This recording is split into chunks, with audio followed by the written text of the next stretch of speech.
King Gadi had a daughter named Satyavati, whom a Brahmana sage named Rikika requested from the king to be his wife.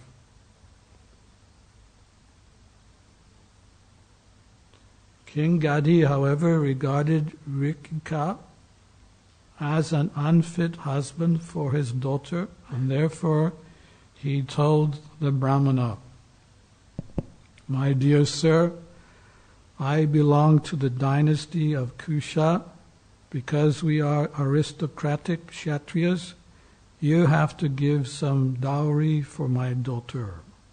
Therefore, bring at least 1,000 horses, each as brilliant as moonshine, and each having one black ear, whether right or left." And this is Srila Prabhupada's purport. The son of King Gati was Vishvamrita, who was said to be a Brahmana and Kshatriya combined. Vishvamrita attained the status of a Brahma Rishi, as explained later. From the marriage of Satyavati with Rikika Muni would come a son with the spirit of a Kshatriya. King Gati demanded that an uncommon request be fulfilled before the Brahmana Rikika could marry his daughter.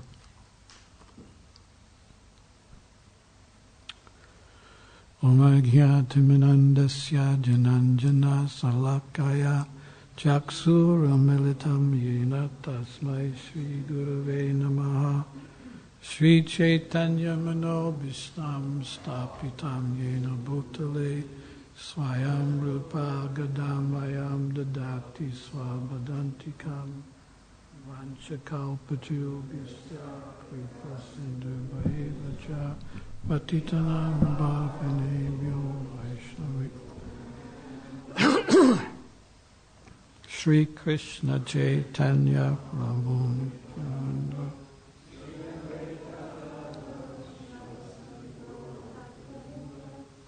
Hare Krishna, Hare Krishna, Hare Hare, Hare Rama.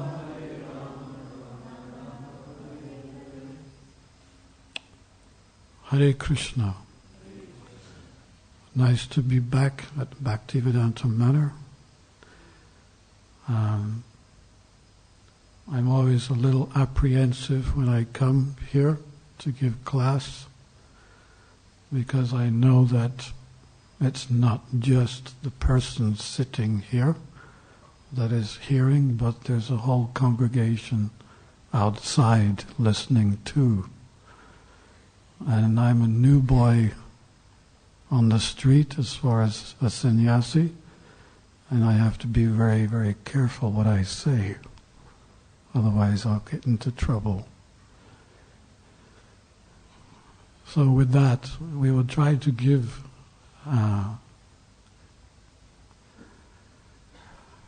from these verses this morning.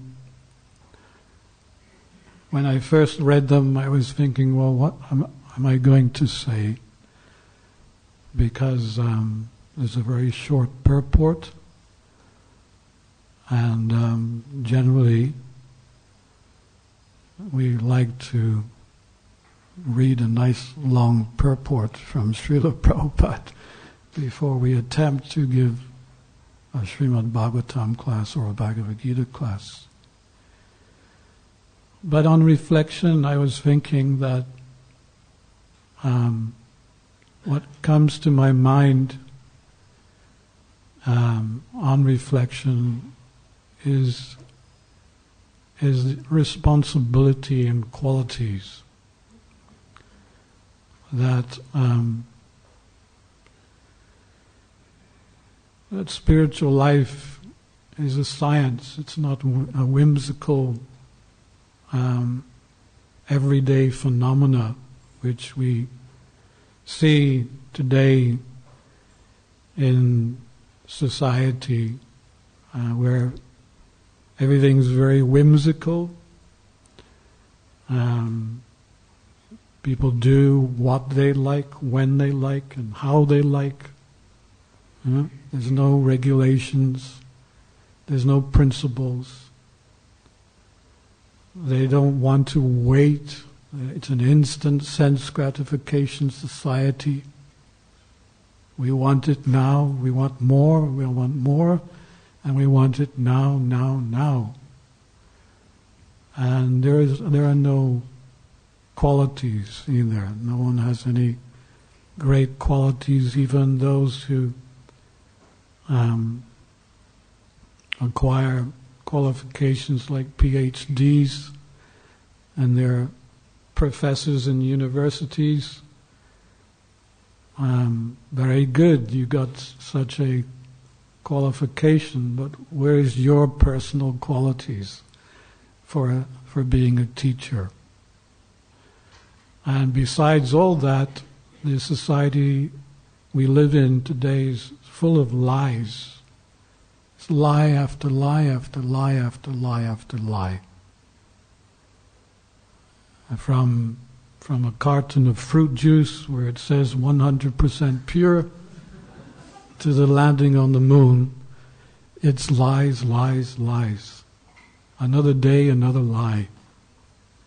And we are sitting here and Bhaktivedanta Manor, listening to the Srimad Bhagavatam class, which is full of the absolute truth. It is full of qualities. It is full of direction and meaning, and therefore we take our time to speak and listen and try to ourselves imbibe these same attributes which we're studying and reading.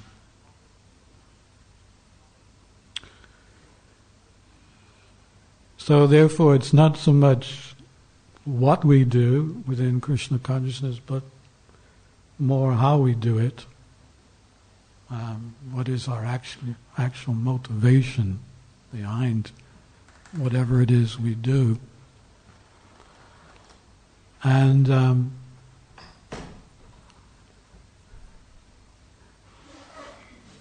was a nice analysis of Sanatana Goswami. He was speaking to Haridas Thakur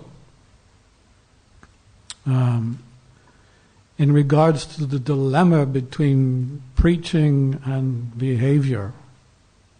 And in that dilemma, he mentioned that there are many persons who have good behavior, but they don't preach. They don't preach Krishna consciousness. But then there are those who preach Krishna consciousness who don't have good behavior. He said, as far as I have noticed, you have both these qualities. You're not only a great preacher of the holy name, but your behavior is exceptional. Therefore, you are the most qualified devotee and the spiritual master of the whole world.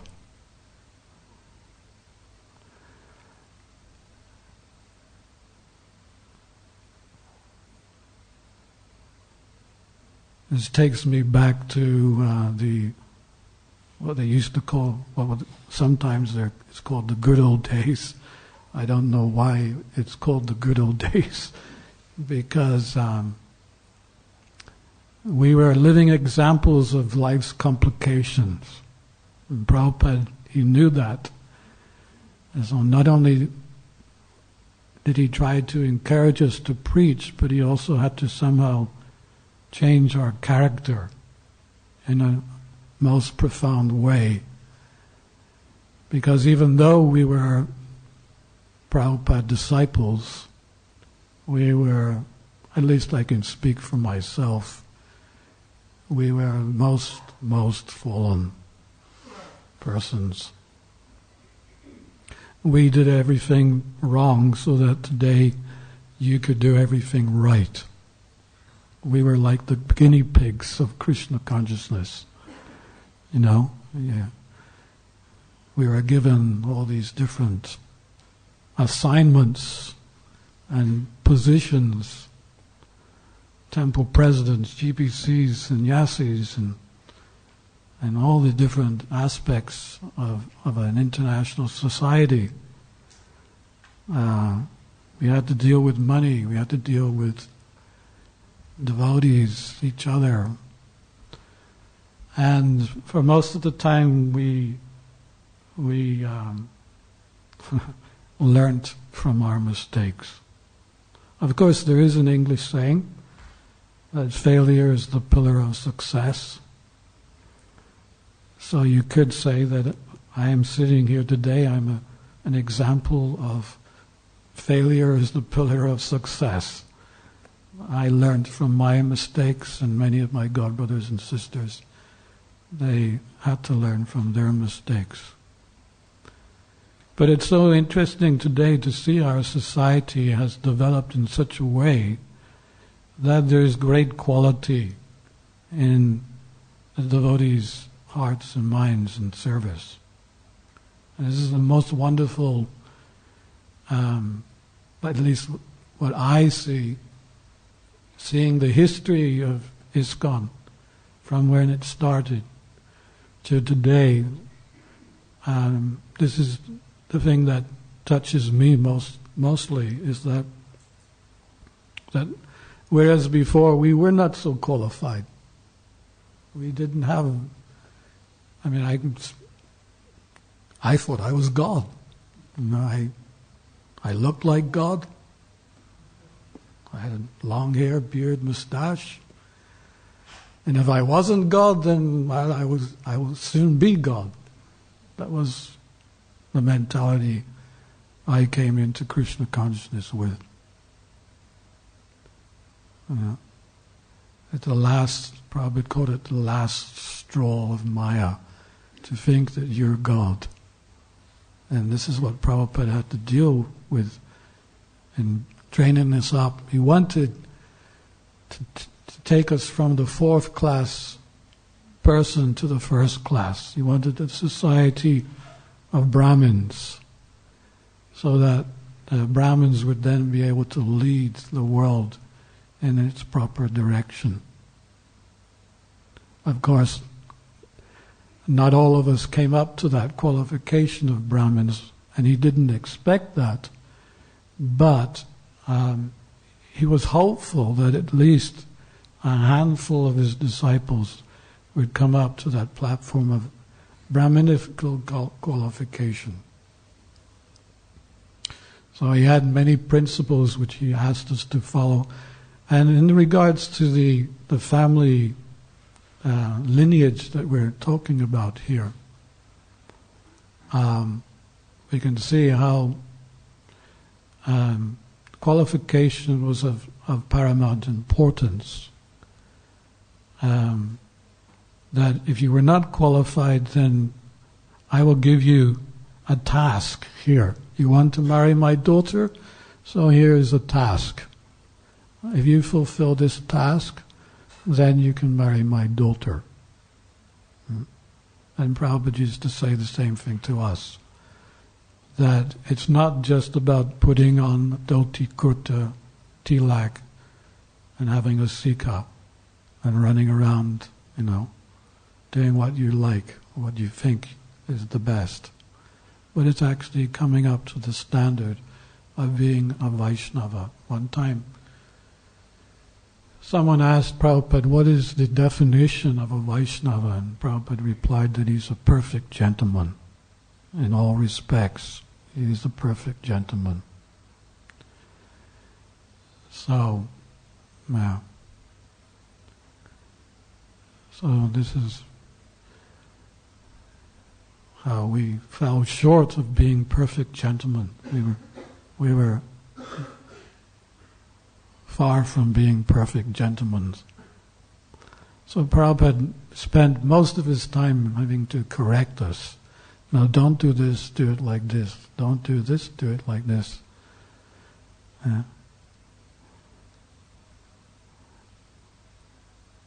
was one devotee who came to Prabhupada and said, Prabhupada, I want to go to Radhakund and chant 64 rounds every day. So he was thinking, of course, that Prabhupada would praise him and encourage him. But instead, Prabhupada said, in Radhakund there are already so many monkeys. We don't want another monkey there. There's so many stories like that where you've probably read so many of them. But it's been interesting to go through the life of a devotee from those early days. I remember when I first joined, the temple president was giving a class.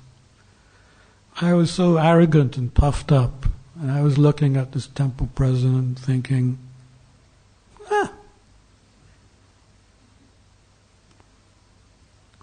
I could do that. I could easily do the same thing. Sit on a seat and speak for 1 hour, no problem.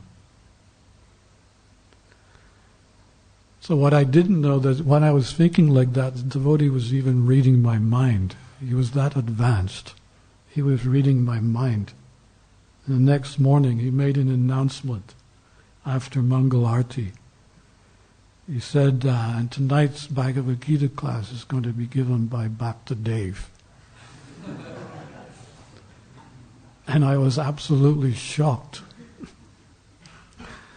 And I came running up to him and I said, I'm really, really sorry. Because I could understand he was actually more advanced than I even imagined he was. And I said, I'm not very qualified to give classes.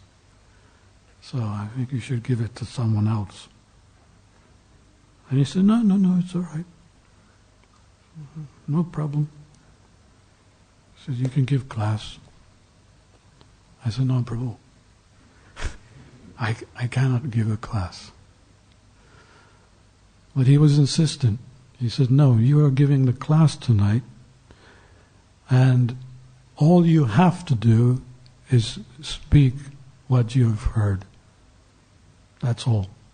It's as simple as that. So I knew I wasn't going to be able to get out of this one. So that night and that evening, in those days we didn't chant Jaya Radha Madhava because Prabhupada hadn't taught that to us yet. So before the class we would chant the Hare Krishna mantra. So I chanted as long as I could. And when that was exhausted, I struggled through the Sanskrit.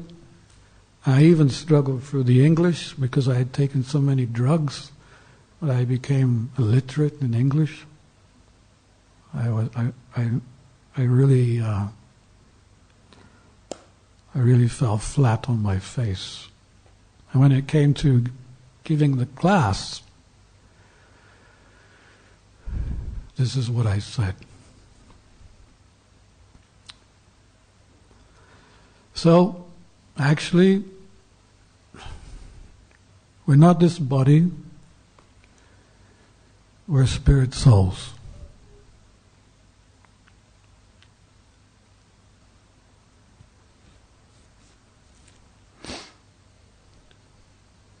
Does anyone have any questions?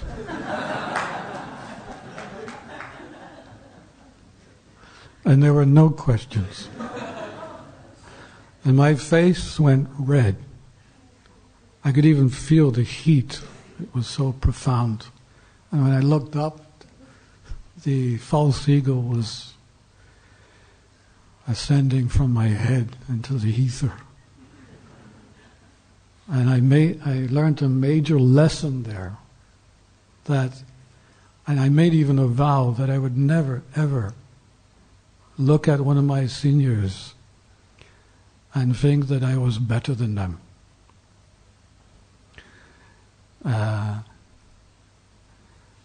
It's of paramount importance to always have someone that you look up to as your senior and take shelter. And so I've tried to do that over the years.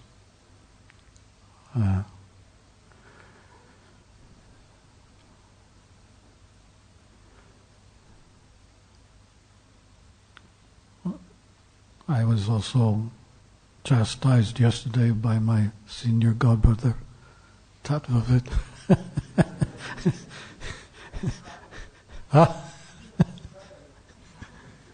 Because I'm still learning. I took my Bhakti Shastri 3 years ago. I was 62, I think it was. 62 taking Bhakti Shastri. And here's all of you, young boys taking Bhakti Shastri at the age of 20 years. I even heard yesterday how you're also taking Bhakti Vaibhava examinations. So, this is how it is, how we feel, and as Prabhupada disciples, actually we're so unqualified. You give me a mridanga, I'll go bum buddy bum bum bum. I can't play a mridanga. No one taught me how to play a mridanga. But I watch some of the kirtaniyas nowadays, the mridanga players, the kartal players, the singers. There's so much devotion and quality in their presentations. I was doing Tulsi Puja yesterday, and then I got an email from Tattvavit during the day. He said, Prabhu, when you ring the bell, he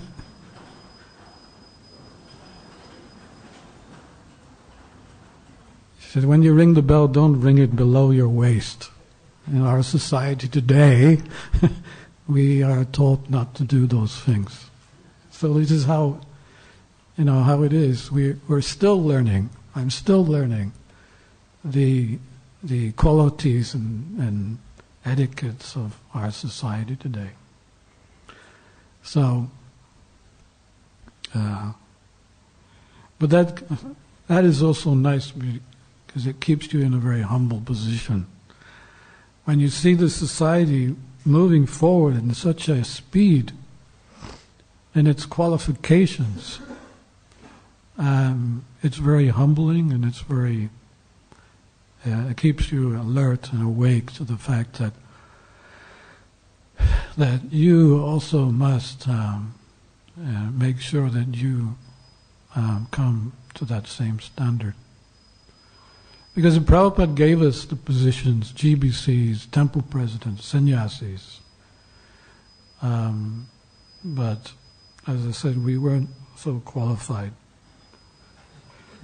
I remember in the early days in the GBC meetings in Mayapur that the GBC meetings were so intense because there was so much arguing between the members of the GBC that they would come out completely exhausted and practically, you could see it was a frown on the forehead, and the dilemma of not being able to achieve very much within those meetings. And how different it is today that you have, so many qualified GBC members, and then there's subcommittees and standing committees, To be qualified nowadays to be sannyasi, you have to go through a ministry. And then after the ministry gives first you have to go through your monitors And then from your monitors, you got to go through the ministry and get their approval. And then from the ministry, there's a standing committee, you got to get their approval. And then from the standing committee, you've got the GBC who give the final approval. And I tell you, when you got that dunda in your hand, it's like, oh, I made it. You know, I read some statistics some time ago, prior to 1992, where they made changes in the sannyas candidacy, someone taking sannyas. There were 85% of those who had taken sannyas fell down. And after that, since the 1992 change, where there's, there's a push, a need for a qualification. There's been only, I think it was 2.5% fall down. So that's a big improvement, to say the least. But I remember I was in Mayapur this year, and just before taking sannyas, I was at a cane juice stand and watching the cane juice going through the rollers. And I was reminded of my sannyas candidacy of the last 3 years. That when the cane juice sticks go through the rollers, the essence comes out, which is pure cane juice, which is so sweet and nice. And everything else is discarded. It's not necessary, no need to keep. So, going through this past 3 years, it was a little bit like that. You felt that you were being watched and tested all the time. That's how it felt, at least. And I personally was severely tested. I assumed that I had my mind perfectly controlled. At least I had made some progress in that area. But then certain things came up, and Krishna showed me that, no, Dhirasanta, your mind is not controlled. And there was one specific instance, which I won't go into detail, but for 2 weeks my mind was all over the place and unable to control it. And I got a realization that, okay, you've still got some work to do. So don't think that you're so senior that you have everything under control. So this is Krishna consciousness. We're coming up to the higher levels of Krishna consciousness. And we've got a wonderful society today in order to allow us to do that. So we're actually very, very fortunate. When we read the pages of the Bhagavatam, we see the qualities and character of these great kings and rishis, and how they, took time to come to the standard of whatever it was that they needed, without any complaining or feeling that the challenge was too difficult. They went and they achieved whatever that task was. And we should take light from that even Lord Brahma, in order to acquire knowledge, he also he spent a lot of time performing his austerities in order to receive the absolute truth within his heart by Lord Krishna. So what to speak of us? Lord Brahma is the most intelligent person within the universe. Therefore we shouldn't complain or be disheartened that in our own attempt to be Krishna conscious, it may take some time, it may take some effort on our part.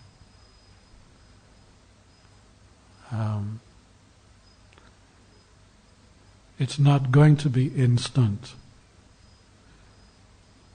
In fact,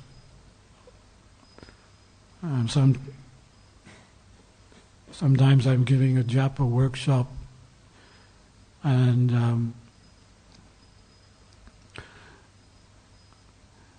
I put this forward to the devotees that you should sit your mind down, especially when you first come to Krishna consciousness. Sit your mind down and tell your mind that I'm actually going to spend at least 30 years being a devotee. That I thought that we were the same. I've served you over these lifetimes, lifetime after lifetime after lifetime. I have served you. I've been very loyal, and I've served you to my best ability. But I have actually not received anything from you. You have not given me any happiness. And therefore I've decided in this lifetime I'm not going to serve you. I'm going to serve Krishna. And I'm going to take at least 30 years off from you. So go away. And it's like in India, there's a dog. Hut, hut, hut, hut, hut. And when the dog sees you really serious, he puts his head down and he moves away with his head down. You can actually talk to the mind in the same way. Because it's the mind that will try to bring you down in your efforts to be a great devotee of Krishna. It is the mind that is our enemy, not anyone else. And if we can somehow or other indicate to the mind that, no, actually, Dhirasanta is serious about being a Vaishnava devotee, I will still test him, because in one sense you cannot separate the mind. We cannot separate the mind from ourselves. It is connected. It will remain connected. But at least we can give an indication of our own seriousness in coming up to the topmost platform of Krishna consciousness by indicating to the mind, I have now decided at least 30 years I am going to be a devotee. Now ask yourself, would you say that to your mind?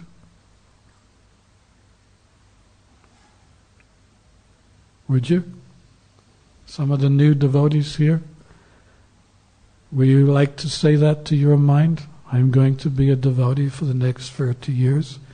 And that's a sankalpa, it's a commitment.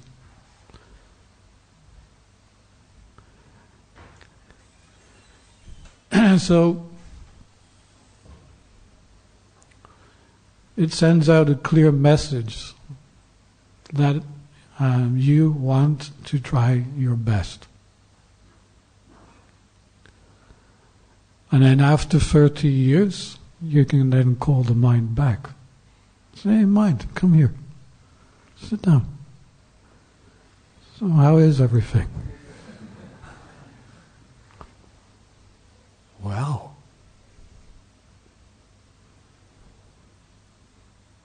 it's great. I feel so peaceful. You were right. I was all over the place. Thank you. Thank you for... I didn't like the way you spoke to me in those early days of your Krishna consciousness, but I can understand now it was important. And now I want to thank you, but not only thank you, I want to also be a devotee. I want to take off these shorts, which I've been running around so fanatically, and I want to put on the dhoti and kurta and tilak. And can you also give me a bead bag with some beads in? Because I want to chant too. I want to help you. I want to help you in your Krishna consciousness.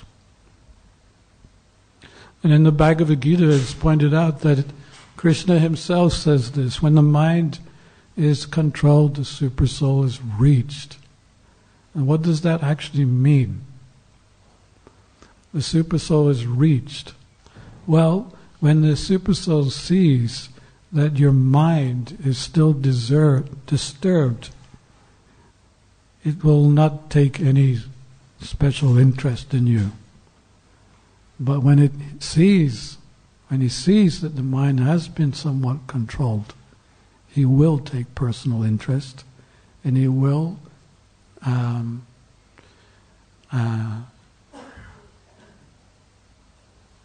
make your Krishna conscious efforts that much more easier. We find that when the mind is somewhat controlled, suddenly everything in Krishna consciousness starts to become much more easier. It's almost like you don't even have to do anything anymore. It's effortlessly done for you. You may have some glimpses of this already, where the Supersoul interacts with your everyday life as a devotee. One very common thing, well, at least I noticed it in the early days, was that the Supersoul used to wake me up. Previously I had to have a big alarm clock to wake me up. And it had to be quite a loud alarm clock, because otherwise I wouldn't want to wake up. But then after some time, you have your alarm clock there, but 2 minutes before it goes off, the Supersoul says, Dhirasanta, time to get up. And you wake up and you look at the clock, and it's 2 minutes before the alarm goes. And not only don't just happen once, it happens the second day, the third day, the fourth day, and then you realize, hey, something's going on here. I'm not alone after all. Yeah? And you realize that actually the Supersoul is helping you in your Krishna consciousness. And he will help you more and more and more and more as we come to these higher levels of Krishna consciousness. So, let us continue. We have everything to gain and nothing to lose. We have a wonderful society.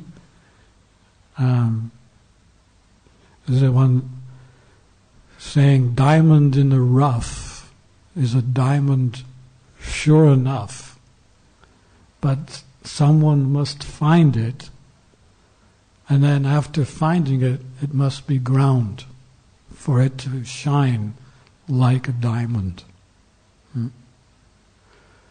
So I like this proverb, and I relate it to my life as a devotee within Krishna consciousness. That Prabhupada found us. He found us, and ISKCON is grinding us, preparing us to shine, so that we can go back home, back to Godhead, in that unique, perfect situation. Because, as they say, the gates of hell, they're wide open, but the gates of Vaikuntha, they're only the size of the spirit soul.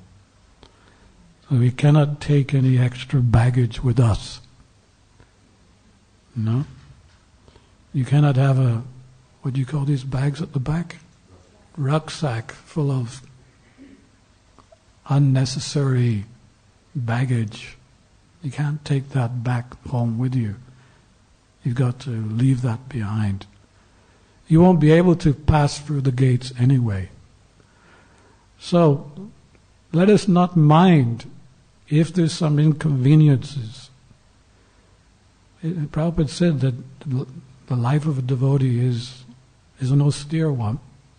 We voluntarily accept inconveniences just so that we can come to this platform of being ready to return back home, back to Krishna, shining like a diamond or a full moon.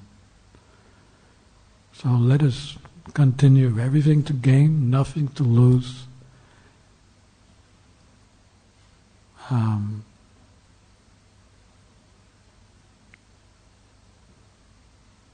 So I don't see really how we should refuse whatever is being placed before us.